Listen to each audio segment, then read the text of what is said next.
Hi there. Welcome to our day number 5, our very last day of our stories for this week. We have been learning the parables that Jesus taught.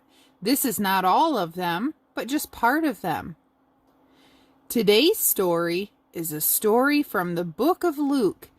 It's about a big dinner. How many of you would like to go to a big dinner that was all made for you? The table was set, and all you had to do is show up.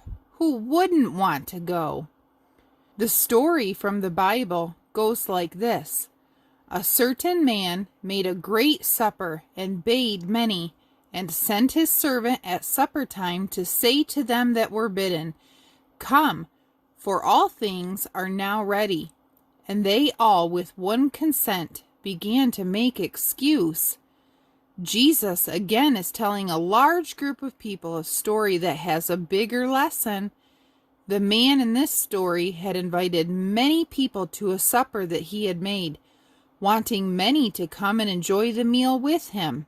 When it was time for the dinner and everything was ready, he sent his servant out to get all the guests that had been invited.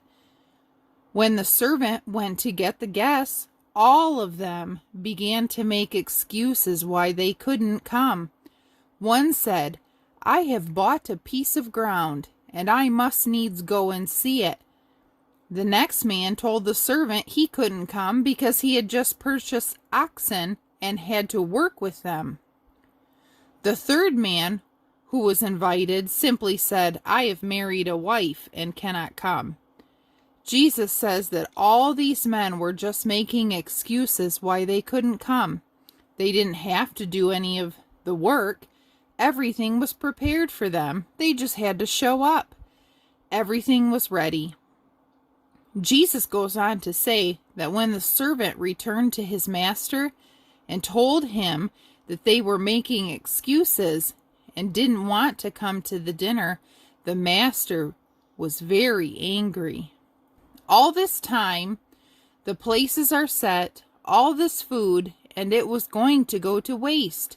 He couldn't have that, so he sent the servant back out to invite more people to the banquet.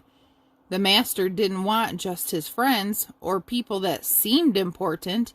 He told the servant to go out quickly into the streets and lanes of the city and bring in hither the poor and the maimed, the halt, and the blind. The man wanted whoever would accept the invitation to come. He didn't choose people based upon their nice clothes or their beautiful necklaces or gold or even how beautiful they were. He just wanted people to come. The servant goes and does as his master told him and reports back to the master. He says, Yet there is room. So he invited all that the master had said, but there was still room at the table. Finally, the master tells the servant to go out and compel or urge people to come in. Make them want to come in. Again, everything was done for the dinner. The work was all done for them.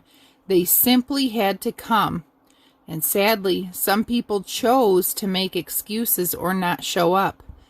This story is so important because it's not just about a dinner. Jesus used this story as a picture of what he has done. Jesus did all the work, just as the man in the story. He paid our consequence for the wrong things we do, which the Bible calls sin.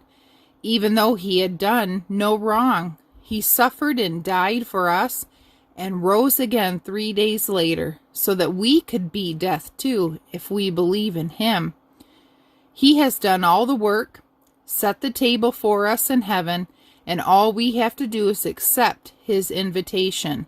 That's his gift, eternal life through Jesus Christ's death on the cross for my sin and for yours.